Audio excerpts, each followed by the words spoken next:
Buenos días estimados estudiantes. El día de hoy vamos a hablar acerca de las reformas borbónicas, tema 9 de Historia del Perú. Antes de hablar acerca de las reformas borbónicas, nosotros necesitamos entender en qué consistió o qué es en este caso las reformas borbónicas.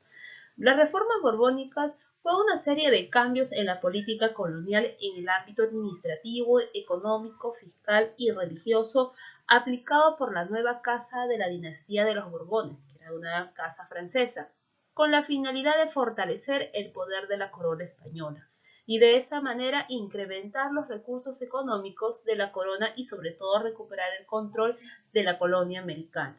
Fue iniciada por el Borbón Felipe V, pero fue Carlos III quien ejecuta la mayor cantidad de reformas en toda América. Y es esos cambios que realiza Carlos III la que vamos a estudiar el día de hoy. El Imperio Español ya no tenía el mismo poder que antes y estaba perdiendo el control sobre sus colonias. Estas estaban más organizadas y ya no necesitaban tanto de España. Además, las riquezas que se extraían de América no eran lo que solían ser. Así que cuando llegaron al poder, los reyes de la dinastía Borbón tuvieron que tomar algunas medidas para hacer frente a estos problemas. Para empezar, la minería, que tantas riquezas había dado en su momento, había decaído enormemente con el correr de los años. Cada vez había menos metales preciosos para extraer y menos indígenas dispuestos a trabajar en las minas. Por otro lado, las colonias se habían vuelto autosuficientes.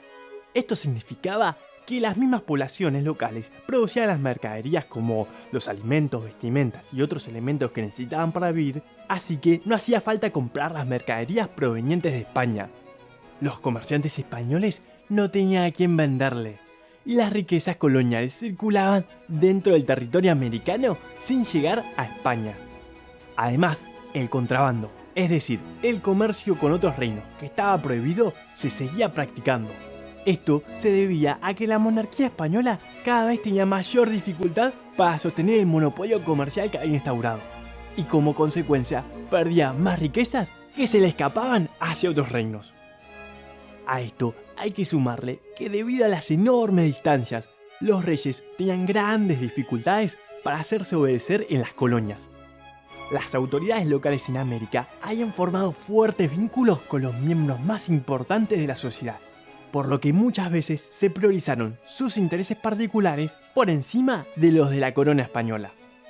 Por otra parte, el resto de las potencias europeas, en especial Gran Bretaña, veían con ojos muy codiciosos las colonias españolas. Estaban constantemente intentando avanzar sobre estos territorios, poniendo en amenaza el dominio de España.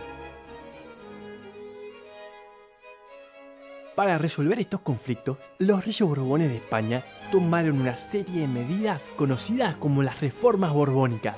Estos cambios buscaban fortalecer su poder en las colonias americanas, pero no se dieron de un día para el otro, sino que fue un proceso muy largo. Para aumentar la cantidad de riquezas que venían de América, los Borbones consideraron que España debía convertirse en un centro de productos manufacturados para abastecer a las colonias americanas, mientras que éstas debían producir alimentos y materias primas para que los españoles pudieran fabricar sus productos elaborados. En este sentido, se buscaba crear economías complementarias. De esta forma, las regiones coloniales dejaban de ser autosuficientes y volvían a depender de España. También se eliminó el sistema de flotas mercantes protegidas por galeones, que tenían la particularidad de ser extremadamente lento. Por lo tanto, cualquier navío español podía comerciar con América.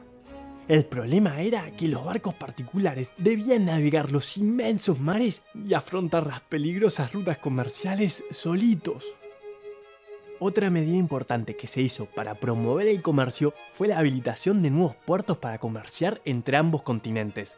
De esta forma, muchos pueblos no quedaban tan excluidos de las rutas comerciales. Pero también se crearon nuevas aduanas, cuya función era controlar la actividad comercial y cobrar los impuestos. Otra gran reforma que realizaron los Borbones fue la fragmentación del territorio. Se dividieron los virreinatos de Nueva España y del Perú, dando origen a dos nuevos, el Virreinato de Nueva Granada y el del Río de la Plata. Al dividir el territorio, la corona se aseguraba que las autoridades locales no tuvieran que controlar extensiones tan grandes. De esta forma pretendían resolver el caos que existía en las colonias. También se crearon intendencias con el objetivo de limitar el poder de los cabildos, que estaban en manos de las clases poderosas locales. Los intendentes eran funcionarios peninsulares nombrados directamente por el rey, por lo tanto, más obedientes a sus órdenes. Los Borbones también se dieron cuenta que debían mejorar las defensas de los territorios coloniales, ya que había habido varios casos de avances de Gran Bretaña y Portugal. Para lograrlo, lo primero que hicieron fue aplicar un sistema de defensa total, lo que significaba que además de algunos puntos estratégicos, todas las zonas fronterizas debían estar custodiadas con fuertes. También se amplió el sistema de milicias. Las milicias estaban conformadas por vecinos de las ciudades que se ofrecían de forma voluntaria para defender a su pueblo. Los milicianos no tenían el mismo entrenamiento que los soldados del ejército, pero no por eso eran menos valientes. Con el tiempo, las milicias fueron incorporando otros grupos. Además de los voluntarios, se implementó el reclutamiento de vagos y la regla de que un quinto de los jóvenes de diferentes poblados debía ser designado para recibir instrucción militar. Pero las colonias españolas no era lo único que estaban cambiando en aquella época. En el próximo capítulo veremos qué otros sucesos estaban ocurriendo en el mundo que serán grandes revoluciones para la historia.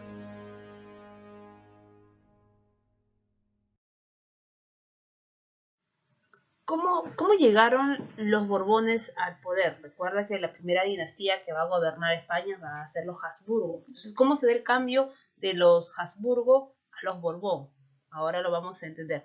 Este cambio de dinastía se va a dar debido a la llamada Guerra de Sucesión al trono español. Recuerda que el último rey de España, de la casa Habsburgo, va a ser Carlos II el Hechizado. ¿Y por qué el hechizado? Porque debido a su esterilidad y enfermedad no pudo dejar descendencia. Durante los años previos a su muerte, que fue entre los años aproximadamente 1700, la cuestión sucesoria se convirtió en un asunto internacional e hizo evidente que España constituía un botín tentador para las demás dinastías en Europa. De esa manera se van a distribuir dos frentes que querían pelear, en este caso, para nombrar a uno de sus hijos como heredero de España. Entonces, esos dos frentes va a ir, tenemos a Carlos de Austria, o también llamado Carlos VI, y luego tenemos a Felipe de Anjou, francés. Ambos reclamaban el trono por línea materna. ¿Qué quiere decir? Que ambos eran familia de la mamá de Carlos II. Su mamá era Mariana de Austria. Entonces Carlos y Felipe eran familiares de su madre y por ello se sentían en el derecho de reclamar. Entonces se van a armar dos bandos. A Carlos VI le va a apoyar Aragón, Austria, Inglaterra, Portugal y Holanda. A Felipe va a recibir apoyo de Castilla y Francia. Estos aliados van a estar, o estos aliados van a tener como potencia, Carlos va a tener como aliado a Inglaterra. La guerra entre estos dos bandos va a terminar con la paz de Utrecht. Esta paz de Utrecht que se firmó en el año de 1713. Este tratado significó el triunfo ¿de quién? De Inglaterra y de su política de equilibrio europeo. El caso de Francia como primera potencia y la ruina de la hegemonía española en Europa, cuyo resultado va a dar ahora el nuevo rey de España, va a ser debido a la firma del tratado, va a ser ahora Felipe de Anjou, o también llamado Felipe V de la dinastía Borbón de Francia. Es él quien va ahora a asumir este gobierno de España, pero su hijo, Carlos III, es el que va a impulsar una serie de cambios en España y en sus colonias. ¿A través de qué? A través de las reformas borbónicas, que vamos a estudiar en nuestra siguiente diapositiva.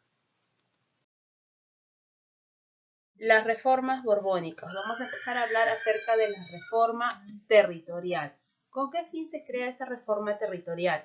Pues aquí se quiere centralizar el poder y evitar el contrabando. Para ello, recordemos que antes de estas reformas, el virreinato en toda América del Sur solo existía uno, que era el virreinato del Perú. Pero debido a estas reformas borbónicas, ¿qué es lo que va a implementar Carlos III? Pues va a crear nuevos virreinatos, que viene a ser en el año de 1717 la creación del virreinato de Nueva Granada, que abarcaría lo que es el territorio hoy el país de Colombia. Además, va a crear el virreinato de Río de la Plata.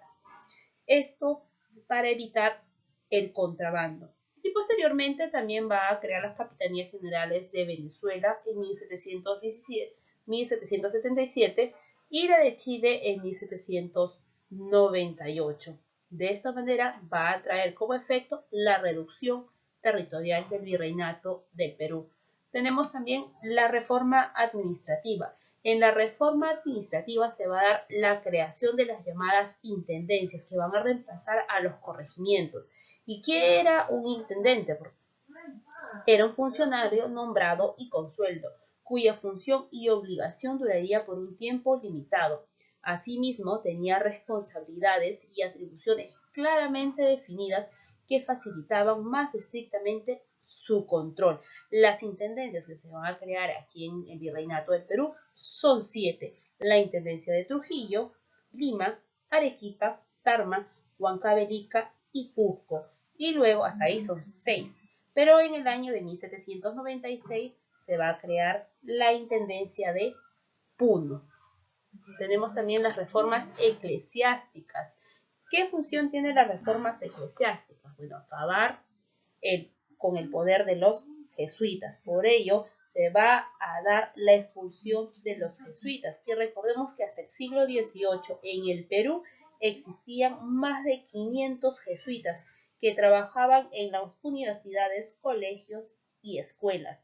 Ellos van a ser deportados por vía marítima a Europa.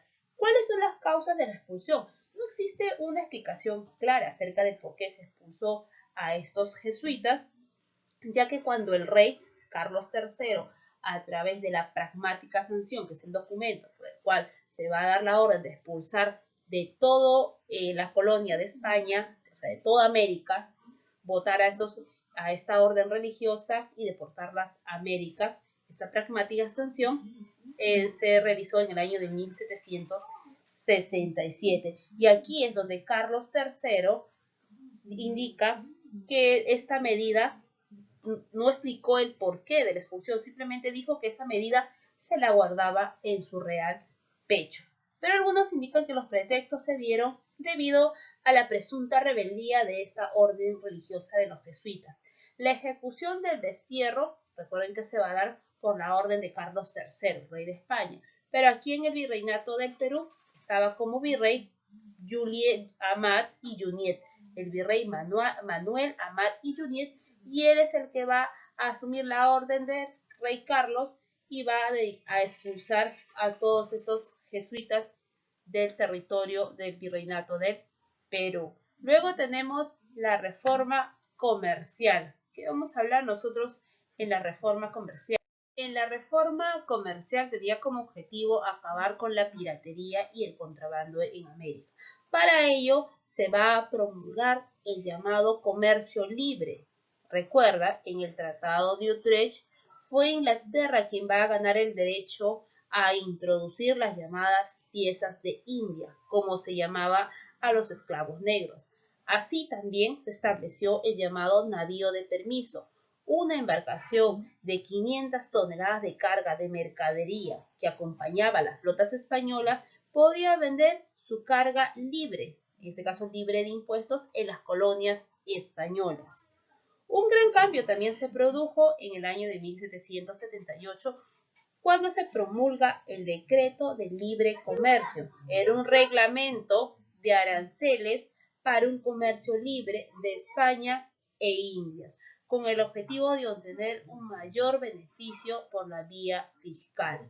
Entonces, con ese fin se da esta reforma comercial, ¿no? Al permitir ya España no tener el llamado monopolio y permitir que otros países de Europa también puedan realizar la actividad comercial con sus colonias, es donde España quería evitar la piratería y el contrabando y así incrementar sus arcas. Un aspecto que va a traer ello es erradicación de los privilegios portuarios. ¿Por qué? Se van a crear nuevos puertos en América Central y en América del Sur. Por ejemplo, se van a crear los puertos de La Habana, Cartagena, Río de la Plata, Valparaíso, El Callao y Guayaquil, además de pequeños puertos menores en toda Centroamérica y el Caribe. Entonces, eso es uno de los efectos de esta reforma comercial. Última diapositiva, nosotros vamos a conocer un poco acerca de esas reformas territoriales, un poquito mencionar acerca de los virreinatos creados durante esta reforma. A ver, ¿te acuerdas qué virreinatos fueron creados en las reformas territoriales? A ver, vamos con la primera. Recuerda el virreinato de Nueva Granada en el territorio de lo que viene a ser el país de Colombia. Luego se creó el virreinato de Río de la Plata, lo que viene a ser Argentina. Además de ello, se creó las llamadas capitanías, la capitanía de Chile y la capitanía de Venezuela. ¿Y por qué ahí no se crearon virreinatos? ¿Y por qué se crearon capitanías? Debido a que esas dos zonas, tanto en Chile y Venezuela, debido a los constantes revueltas y enfrentamientos que se daban en la población, es donde el rey de España decide colocar capitanías que estaban dirigidas por capitanes, jefes militares, para controlar y mantener sofocadas esas rebeliones que se daban en esa zona. Entonces esto forma parte del proceso de las reformas territoriales, de cómo a través de las reformas borbónicas el virreinato de Perú, que antes era uno solo, empieza a ser desintegrado y dividido en otros virreinatos más. Entonces te invito a que refuerces la clase que hemos trabajado de las reformas borbónicas con las lecturas recientes en tu libro y continúes resolviendo las preguntas relacionadas a este tema. Nos vemos, conmigo será hasta la tarde. Gracias.